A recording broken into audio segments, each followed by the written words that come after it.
Alors mes amis, bienvenue dans une nouvelle vidéo de mise à jour sur la crypto. Le Bitcoin est à 63 500 dollars américains. Nous voyons des ventes massives sur les actions, nous voyons des ventes massives sur la crypto et il se pourrait que nous ayons une hausse des taux. Oui, les premiers instituts de recherche commencent à sortir et disent peut-être que nous aurons finalement demain la première hausse des taux et Kevin Warsh pourrait nous réserver une surprise. Je l'ai déjà laissé entendre tout ce temps. Pour moi, ce ne serait pas vraiment improbable si cela devait arriver. Et en même temps, nous voyons actuellement, oui, une vente massive dans les secteurs technologiques.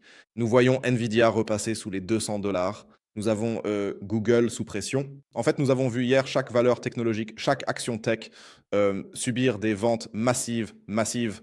Et oui, nous allons maintenant regarder tout cela d'un peu plus près. C'est pourquoi restez absolument jusqu'à la fin. Mais avant de commencer, comme toujours, n'hésitez pas à laisser un like à la vidéo. Abonnez-vous à la chaîne si ce n'est pas déjà fait et bien sûr, jetez aussi un œil au groupe gratuit Telegram Talk et Signal. Si vous avez envie de recevoir des mises à jour, des actualités et des signaux, rejoignez-nous avec plaisir.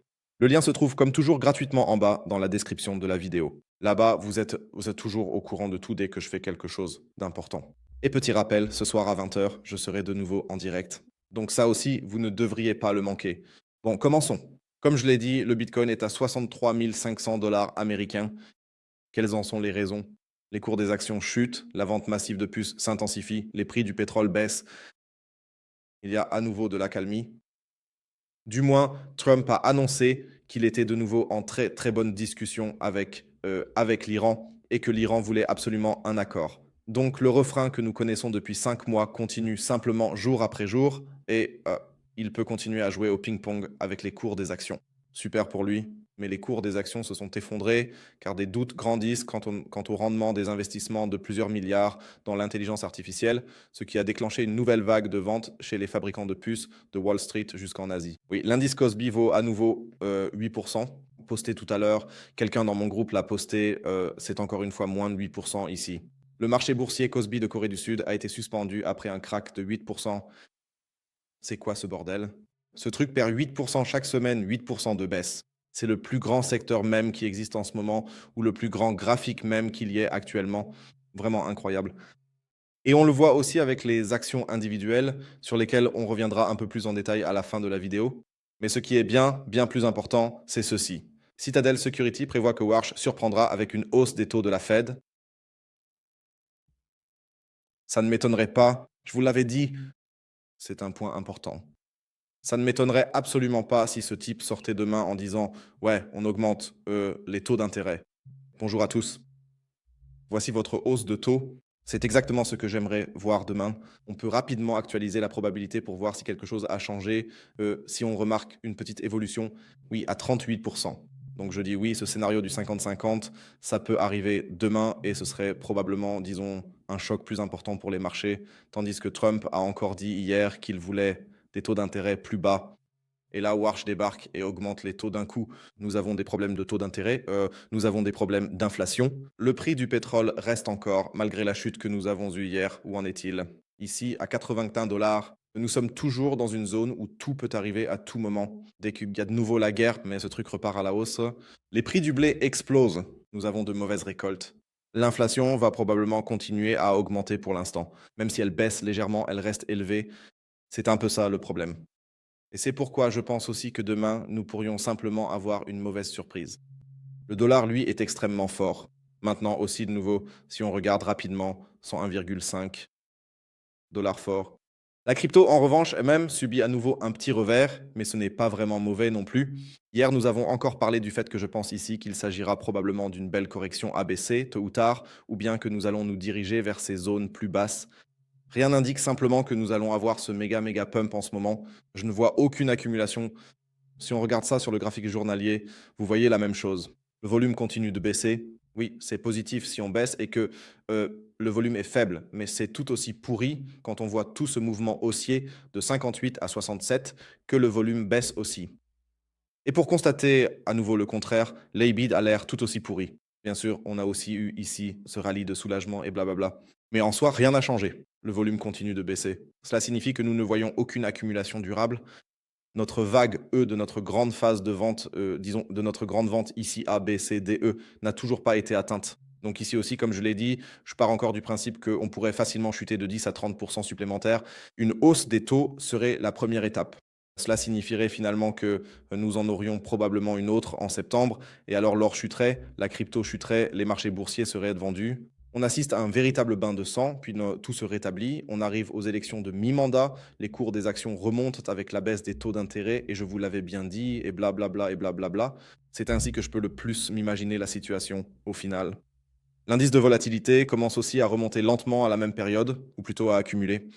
Ce qui me perturbe encore un peu ici, c'est que le volume est encore un peu faible, mais bon, ça peut aussi changer très rapidement, à tout moment. À propos du volume, jetons-y un coup d'œil rapidement. Il y a certes un peu d'accumulation, on est ici autour de 20, enfin disons environ 20 millions en moyenne dans le carnet d'ordre spot, mais c'est encore vraiment très très peu. Il faut aussi le préciser à ce stade. Donc rien de vraiment révolutionnaire. Et il n'y a pas de nouvelles économiques aujourd'hui.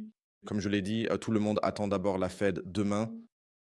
Bref et concis, encore une fois, un coup d'œil dans les carnets. C'est-à-dire qu'ici, autour de 57 000, nous avons toujours, je dirais, la plus grande concentration, là où, comme je l'ai dit, on observe actuellement le plus d'activité. Sinon, ici en bas, encore à 50 000 dollars US, mais au-dessus de nous, il y a à peine de la liquidité. Ici aussi, si l'on regarde les liquidations, il y en a nettement, nettement plus sous nous, surtout à court terme jusqu'à environ 62 000, 61 000 dollars US. Il y a pas mal de capitaux qui traînent, ce qui correspondrait aussi à notre plan sur le time frame 4 heures, où l'on dit OK, on obtient ici notre A, B, C. On peut maintenant regarder cela de manière exemplaire. Cela signifie qu'ici, avec les vagues d'Elliott, vous voyez aussi que 62 à 61 000 dollars US serait l'objectif idéal. Si nous devions passer en dessous, il est probable que cela descende encore nettement plus bas. Si nous parvenons à maintenir le support ici, nous pourrions tenter une nouvelle hausse, mais comme je l'ai déjà dit, je ne crois pas vraiment que nous verrons la prochaine grande hausse dans les prochains jours, surtout pas avec les actualités. Nous assistons à une vente massive d'actions et il est possible que nous ayons une hausse des taux. Si cette hausse des taux n'a pas lieu, elle arrivera au plus tard en septembre et alors il pourrait y avoir une sorte de rallye de soulagement. Mais comme je l'ai dit, je ne m'y attends tout simplement pas pour le moment car le volume est tout simplement catastrophiquement bas. Passons maintenant aux altcoins. Même scénario pour Ethereum, pour ceux qui l'ont shorté. Je ne vais rien dire à ce sujet maintenant, parce que en fait, j'ai dit hier que je vous tiendrai au courant si je passais en short. Je ne suis pas passé en short parce que j'ai loupé le coche. Oui, j'espère que quelqu'un d'autre a pu prendre ce short, parce que là, vous avez ici, en tout cas, on fait la vidéo ici à environ 1960. Vous êtes déjà de nouveau à plus 4%. Félicitations à ceux qui en ont profité. Moi, je ne l'ai pas fait. Mettez le stop loss à l'entrée, prenez le TP1 et c'est bon. Et si le truc s'effondre maintenant, alors vous avez en tout cas de belles positions short ouvertes ici. Solana, relativement calme, il faut le dire à ce stade, mais je ne vais probablement rien faire ici pour l'instant. Marché traditionnel, c'est-à-dire d'abord le secteur du forex. Doll, on a parlé du dollar, le dollar est tout simplement extrêmement fort. Je ne pense pas non plus que le dollar va faiblir pour l'instant. Si nous devions avoir cette hausse des taux demain, je vois le dollar quelque part dans la zone des 102, 103, et ce serait catastrophique pour les marchés actions. Cela signifierait des ventes massives, parce qu'au final, le dollar a de la valeur, il devient intéressant de vendre des actions. On observe actuellement une légère accumulation du côté du smart money et du dumb money. Je voulais aussi vous montrer ce graphique très rapidement. Où est-ce qu'on l'a? Où est-ce qu'on l'a? Voilà, smart money, dumb money pour vous, à l'état actuel. Le smart money à 0,41 a de nouveau accumulé, ce qui m'a un peu surpris. Je vous le dis franchement, parce qu'on n'a pas encore vu de vraies corrections, mais c'est bon à savoir. Pendant ce temps, le dumb money vend, car évidemment les cours baissent à nouveau. Donc petit à petit, on entre à nouveau dans une phase où l'on pourrait accumuler un peu. C'est pourquoi le dollar reste relativement fort pour moi aussi pour les prochains jours et semaines. L'or, même scénario, je vous l'ai déjà dit. Pour moi, des cours sous les 4 000 dollars ne me surprendraient pas. Et l'argent, même chose. Je vois la prochaine étape entre 50 et un peu moins de 43 dollars. Passons maintenant au marché boursier, c'est-à-dire au DAX. Je ne sais pas. Le DAX ne m'attire pas vraiment en ce moment. Pour moi, il n'y a pas vraiment de setup où je me dirais waouh, là, j'ai vraiment envie d'entrer. Non. Passons au US 30. Donc le Dow Jones reste toujours très très solide. Il est bien sûr aussi un peu plus diversifié. Pas seulement la tech, le volume n'a pas l'air si faible que ça, donc ça pourrait même encore se maintenir un peu. Le Nasdaq subit sa correction et espérons-le maintenant aussi, il faut le dire à ce stade, que nous atteignons ici le point C. Cela signifierait qu'ici, au moins, nous atteindrions cet objectif situé entre 30 et 1100 et 25 600 points. Donc cette boîte verte ici Ce serait pour l'instant le premier support où je dirais que nous pourrions nous diriger à court terme. Le reste se montrera ensuite, mais si nous comptions les sous-structures, ce serait ici le point A, le point B et ici le point C qui seraient atteints de manière exemplaire. Et ensuite, il faudra examiner tout le système un peu plus en détail pour voir si cela devient ici un A, une B corrective et ensuite une C vers le bas, mais il est encore un peu trop tôt pour cela. Le S&P 500 reste également relativement stable pour l'instant. Le volume est catastrophique. Donc ici aussi, je m'attends à ce que nous assistions à une vente beaucoup plus importante et que nous devrions encore voir ces niveaux ici en bas, entre 6 900 et 7 000 points. Nous avons parlé d'EBIT, nous avons parlé de la volatilité. Google a fait hier, je ne sais pas quoi en dire. Je ne sais vraiment pas quoi en dire. Donc, comme je l'ai dit, j'espère qu'on va encore baisser un peu là-dessus. Amazon est en très bonne voie, ça marche bien là-bas. Apple est de nouveau l'entreprise la plus valorisée au monde. Après que l'ABC soit terminé ici, un nouveau beau sommet a de nouveau été atteint. Même une vague B excédentaire serait possible ici, mais pour moi, ce n'est pas intéressant à trader pour le moment. Coinbase, à cause du Clarity Act et Circle aussi, sont en attente. Il paraît que la semaine prochaine, le 3 août, une décision concernant le Clarity Act doit être prise. Cela a été annoncé ici hier, donc le vote aura lieu lundi. Cela pourrait alors bien sûr complètement faire exploser à la hausse Circle et Coinbase de façon folle. Sinon, Meta était mal en point, Microsoft, bon, fait son chemin. Nous avons parlé de Nvidia, cela devrait maintenant, espérons-le, chuter dans cette zone de 180 à environ 169 dollars pour l'instant.